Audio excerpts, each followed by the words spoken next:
Greetings, Fright fans, and welcome into day 29 of our Halloween marathon here, our creepy crawly countdown. Yesterday we looked at the film The Blob, an absolute 50s classic. I love The Blob, it's so much fun. As I said in the review yesterday, it's one of my favorite 50s films. And the 50s was a glorious decade for movies. I mean, they had some good ones.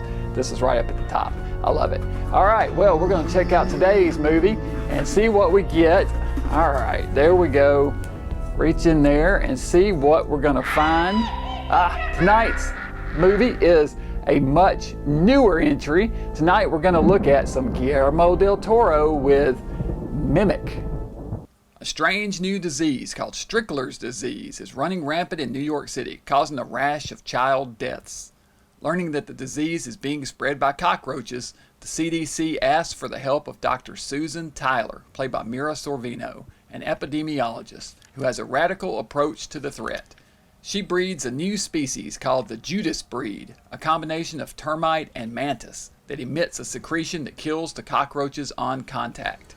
It works, and the threat is considered over. 3 years later, we see a priest running from an assailant. He falls from the roof and his body is dragged into the sewer. A group of kids later finds a large bug and brings it to Dr. Tyler, who pays them for unusual insects to study. She inspects it and notices it releases the same enzyme as the Judas breed. She is concerned, as the Judas breed was supposed to be sterile, and she fears it has survived and is breeding. While she is working, a figure enters the lab and steals the specimen. The kids who sold her the bug later find a large egg sac and try to retrieve it, but they are attacked and killed by the same shadowy figure we saw earlier. An autistic boy spots a strange figure from his apartment window and follows it into its lair, and we see it as a large, human-sized insect with the ability to mimic humans when it folds its wings in. The Judas breed has indeed found a way to continue breeding, and has evolved multiple generations in only 3 years, learning to mimic their deadliest predator, man. Dr. Tyler, the CDC, and New York authorities must work together to try to find a way to stop this deadly threat. Mimic was co-written and directed by Guillermo del Toro and was released in 1997. Director del Toro was unhappy with the end result, citing studio interference in the end product. The film was followed by 2 direct-to-video sequels, neither of which had del Toro as director.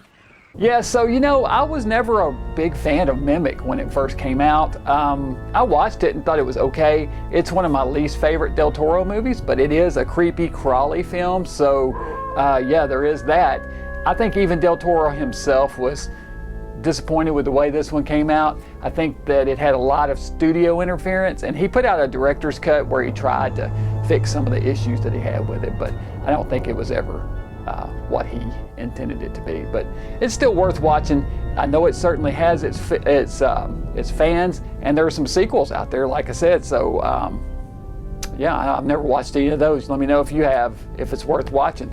All right, so for Mimic, I'm gonna give it 3 skulls. Yep, I think 3 skulls. Like I said, I'm not a huge fan. I could go 2, but no way.